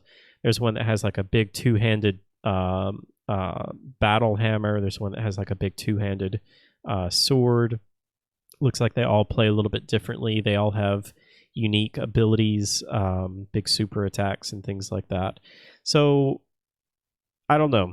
This is definitely a wait and see game for me. Yeah. But I'm glad that they did show off a little bit more of this game, because like all they were showing were just these trailers with like these really quick cuts that nobody could tell what was going on, what the gameplay really was. But I have to say, I wasn't really expecting to be interested in this game, but after watching what they showed, I'm a little bit more interested now. Yep. And that is pretty much it. That's all that they showed. A nice little selection of games. Wasn't really anything huge. They were pretty clear about setting expectations with this. When they put out their tweet, they were like, "Hey, we're not talking about any new games. We're not talking about any PS5 stuff. Not talking about any PS5 hardware." They were like, "This is just games that are coming out soon." And it was nice that they did actually have some release dates that are coming out pretty soon, and not just trailers with like it's coming out in 2023 maybe. Yeah. No, that's true. So I guess we have to wait for the next conference to get more information about new stuff. I don't know, man. I feel like we just keep waiting and waiting. Supposedly Xbox is going to be having another conference this month, and nobody knows what, but everybody's speculating that maybe we will finally get an actual announcement of date and price for their consoles. And you have to think as soon as Microsoft or Xbox, as soon as Microsoft or Sony puts out a price and date, then the other one is just going to be like right behind that and probably undercut them as well. Yeah, probably. Yeah, we'll see. As far as I know, the speculation is that when they Microsoft announces their S version of the Xbox, then that they obviously, like, it would make sense, like if you present a smaller, more compact version of the normal version, that you would also point out how much cheaper it is to the normal You would version, think so. which would imply that you would have to tell us. But maybe they just say like it's 20% cheaper than the original version. We still don't know what the actual price is.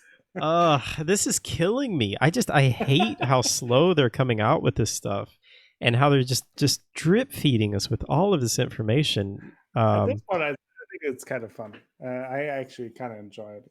I think it creates a lot of chaos that I enjoy. Yeah, I hate it. Just tell me when I can buy these things. I honestly want to know the release date more than anything, because I feel like so many games are getting held back from putting dates, because like all we ever see is like holiday 2020, and it's going to be holiday 2020 in just a few months. So we got to figure out a date. How great would it be if they kind of shadow drop like a release date? Like if, I don't know, like if Microsoft has their announcement for the S version, or whatever the name is called, to then like Sony having like, yeah, by the way, PS5 comes out next week. That's our prize. Or what if, or if Xbox just announced it and said, and you can buy it today. Yeah, something like that. Yeah, that would be pretty Sony is scrambling. cool. It's like, fuck. Yeah, that would be cool. Yeah, it won't happen.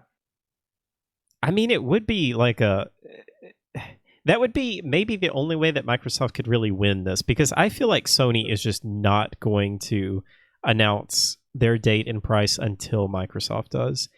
And Yeah. I feel like Sony has a lot less to lose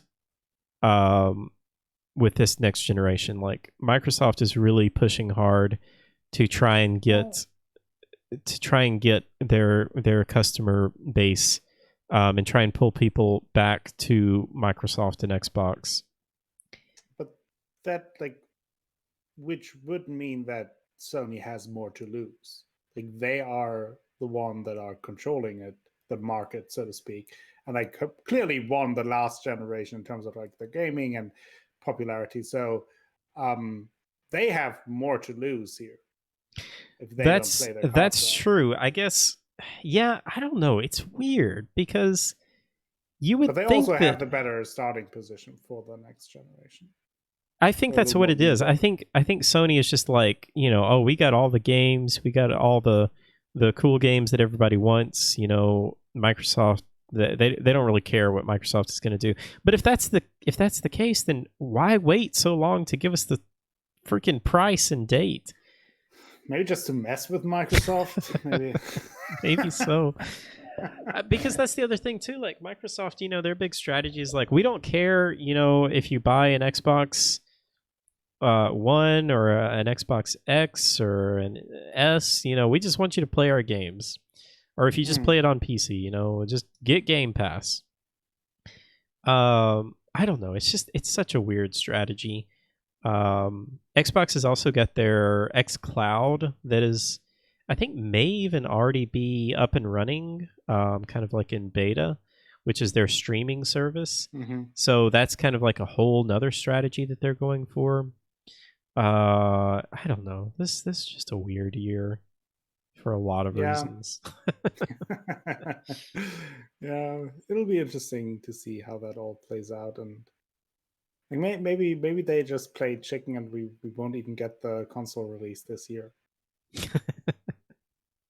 I think that they have to release it this year. Oh, they don't have to do anything. Oh, I think they do. I think that, yeah, obviously they don't have to, but I think that like we are going to get some kind of release in some capacity. We get the PS5 Part 1. That's what it feels like. But yeah. No hard drive. Yeah. Yeah. I don't know, man. It's weird. Let's see. Let's move on. Pikmin 3 Deluxe was announced for the Switch. You ever played a Pikmin game? No, but I heard that they're pretty good. That's what I've heard too. I literally know nothing about them, but I've heard that a lot of people were just crazy excited for this. It's releasing on October 30th. Full price, $60. It's Nintendo. It's Nintendo, yeah. Maybe you get a sale of 5% in 10 years or something. Yeah. I don't know. I watched the trailer though. It does look really pretty. It looks fun. They have added some stuff. I think there's like a couple of new levels, a new character or something like that you can play and as. And also announcement and couple months away from release. So yeah.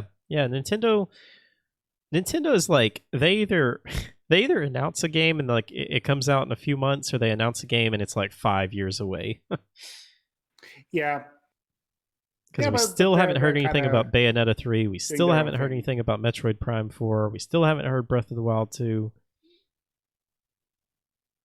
Yeah. Let's see. So there was a bit of controversy this week.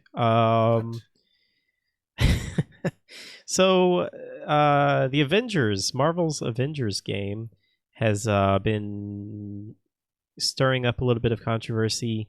This game, I don't know how to feel about this game. This was announced. Didn't today that they surprisingly announced like an open beta today? So it's very confusing how they're doing the beta.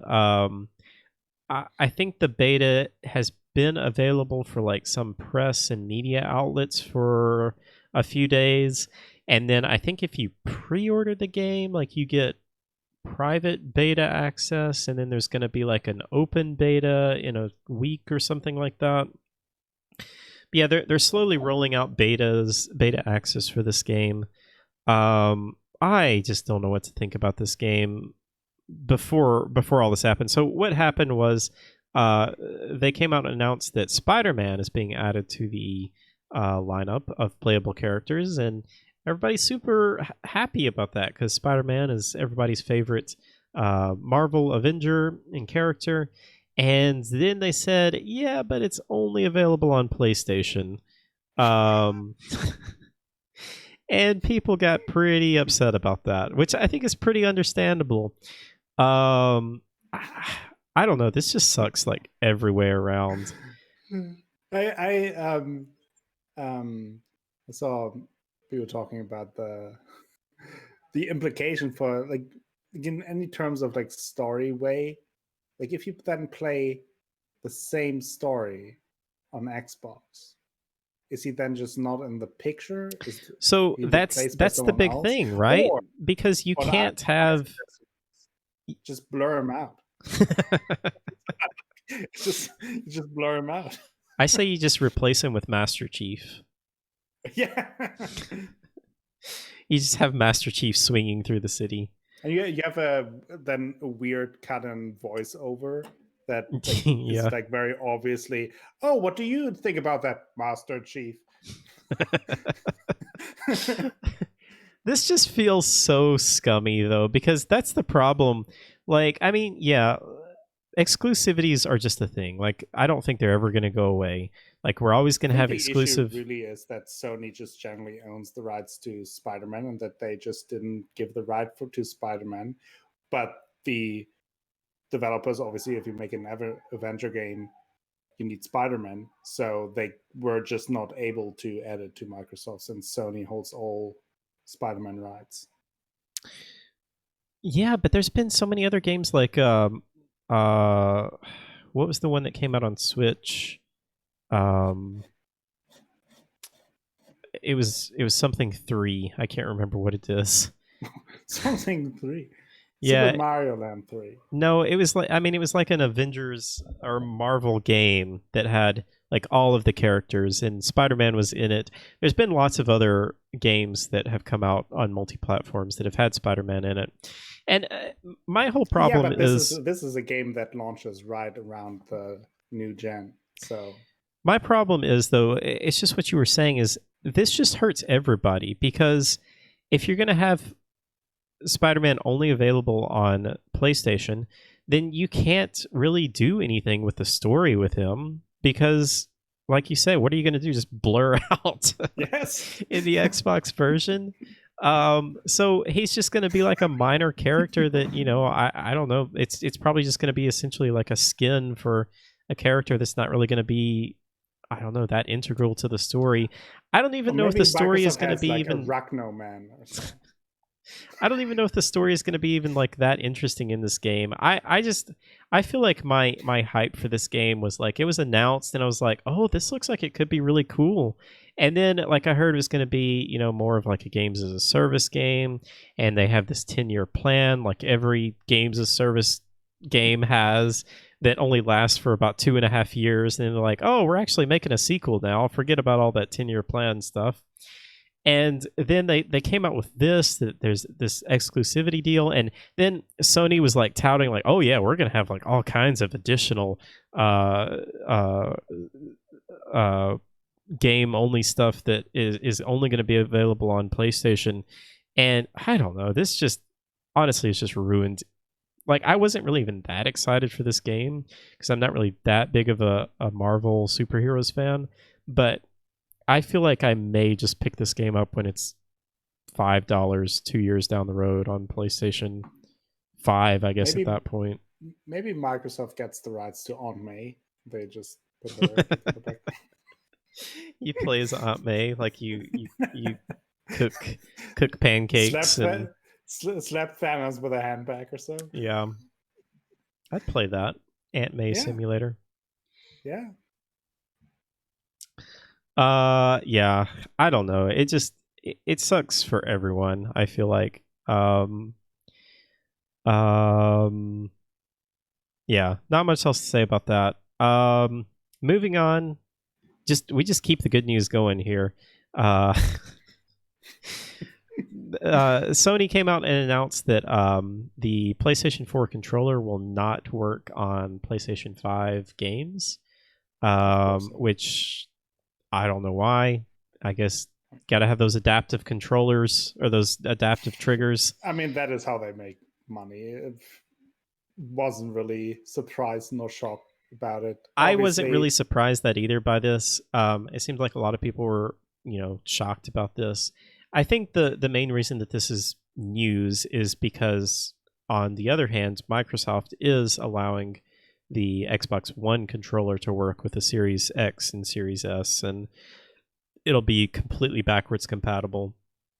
I do find it odd that they did say that you'll still be able to use the PS4 controller with the PS5 for PS4 games.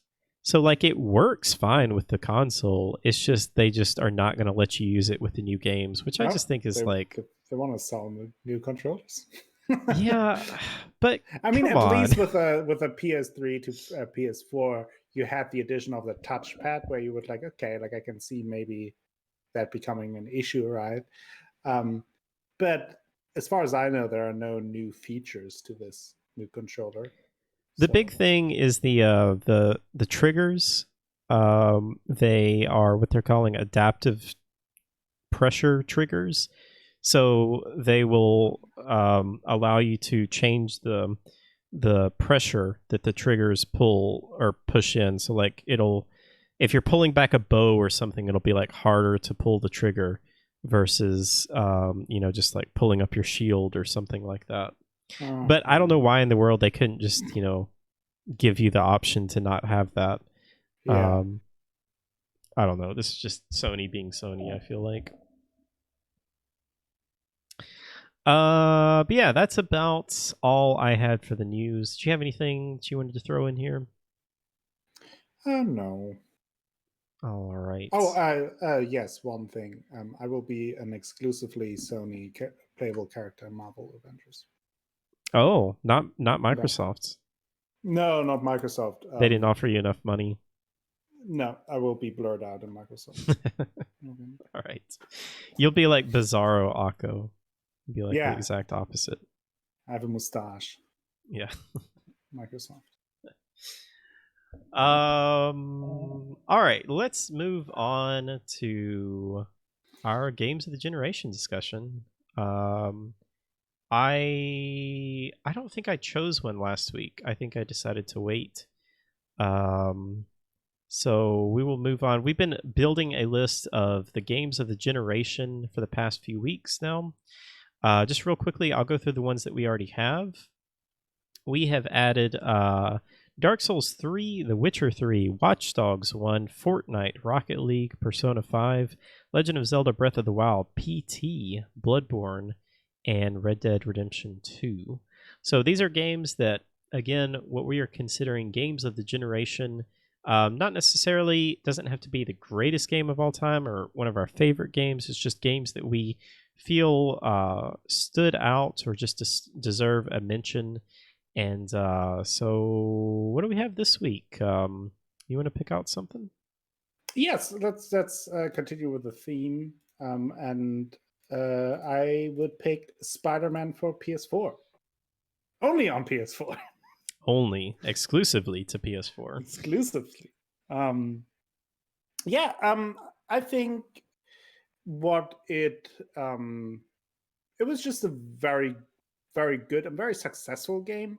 More obviously of the later part of the generation, and also bringing back Spider-Man as a franchise, because I think obviously there have been some good Spider-Man games in the past, but there has also been a long drought in that.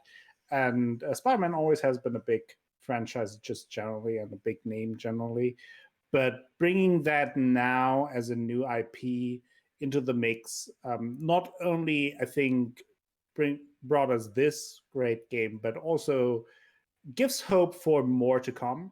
Not just obviously now the Miles Morales part, but you would assume that Sony has big plans for that in the future for the PS5 generation as well. So I guess as a bridge between PS4 and PS5, this might be a significant starting point. Yeah, absolutely. It was definitely a standout game, I think. It feels like, even though it's not like one of the last games for the PS4, it does feel kind of like a send off for the generation. Just such a great, fun, solid Spider-Man game. I think one of the last exclusives, right? Like if you think about it. Yeah, I mean, there's Ghost of Tsushima. There's Last of Us 2. But I mean, definitely one of them. It came out. Yeah. Wait, no, it didn't come out last year, did it? It was 2018, I think. Sure. Yeah, I think so. Yeah, last year I think 2018. Okay, yeah. So there were. It's a little bit. I guess there were a bunch of other games that came out, but it still just is a fantastic game for the generation, for the PS4, and super excited to continue on the journeys of Spider-Man and Miles Morales. And then they're definitely going to be continuing that series in just kind of a follow-up sequel to that game as well. Let's see. I'm going to pull Hollow Knight and mention Hollow Knight. I don't know if you had anyone in your Discord that mentioned this one.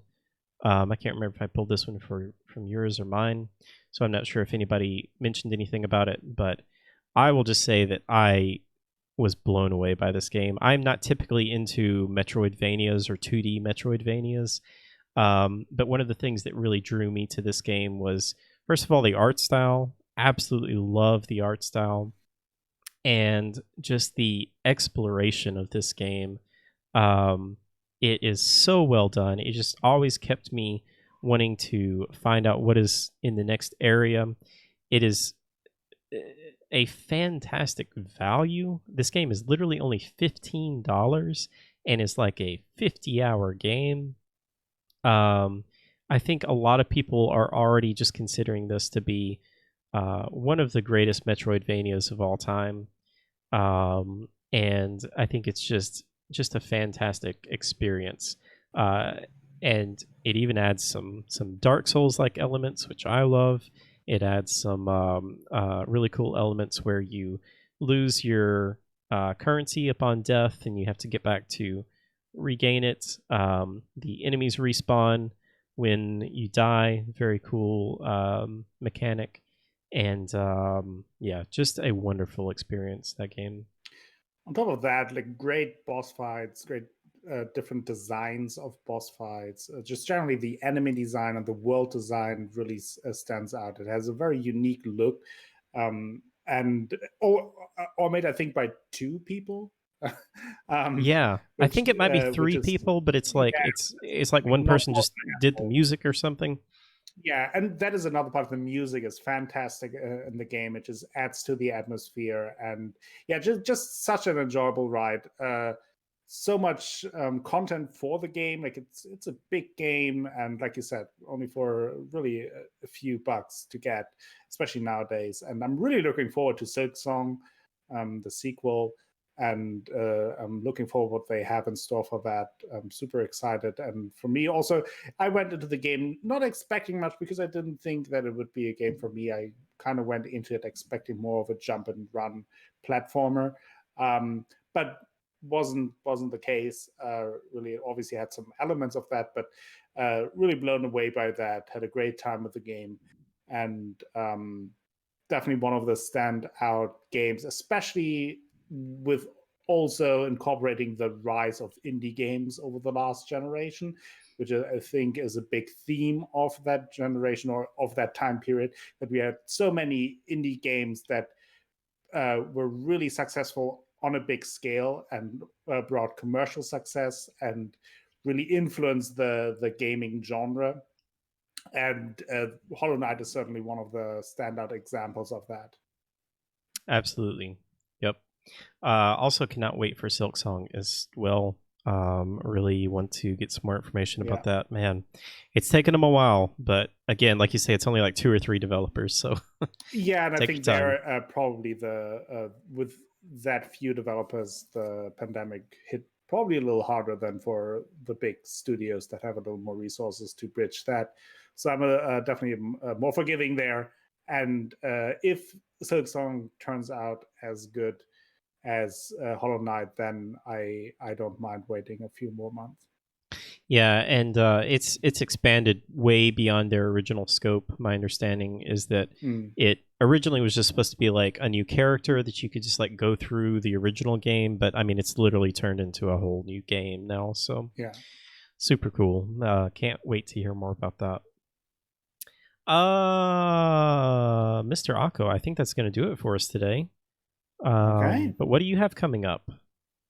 I will continue with Mafia 3, possibly with Assassin's Creed Odyssey. I am not a big fan of the DLC. I'm not sure if I really want to continue that.